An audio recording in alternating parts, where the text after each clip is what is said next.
আসসালামু আলাইকুম। মাছি এবং মৌমাছি দুটাই একই গোত্রের প্রাণী, কিন্তু একই গোত্রের প্রাণী হওয়া সত্ত্বেও দুইটার মর্যাদা মানুষের কাছে ভিন্ন রকম। এর কারণ হচ্ছে যে তাদের কার্যক্রম, তাদের আবাসস্থল তাদেরকে সেইভাবে মানুষের কাছে গ্রহণযোগ্যতা দিয়েছে।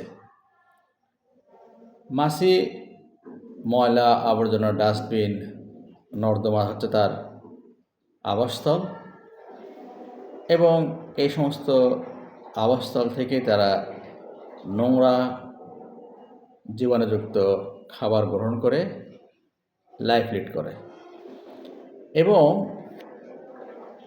লাইফ লিড করা অবস্থায় তারা কোনো কোনো সময় আমাদের খাবারের ওপরে পড়ে, সেখান থেকেও খাবার গ্রহণের চেষ্টা করে, আর তার আবাসস্থলের জীবাণুগুলো আমাদের খাবারের মাধ্যমে ছড়িয়ে দেয়। মাছির এই আবাসস্থল এবং এই চারিত্রিক বৈশিষ্ট্য আমাদের কাছে তাকে অপছন্দনীয় প্রাণী হিসেবে প্রতিষ্ঠিত করেছে।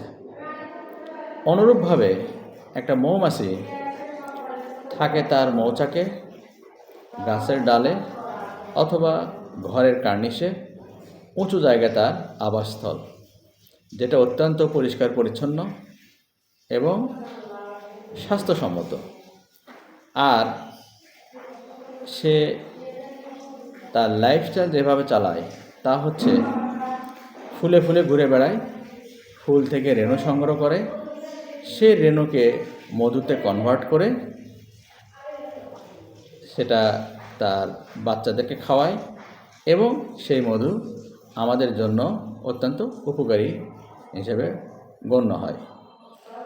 এই উপকারী পণ্য মধু এবং তার বৈশিষ্ট্য, তার আবাসস্থল সব কিছুই তাকে আমাদের কাছে পছন্দনীয় প্রাণী হিসেবে প্রতিষ্ঠিত করেছে।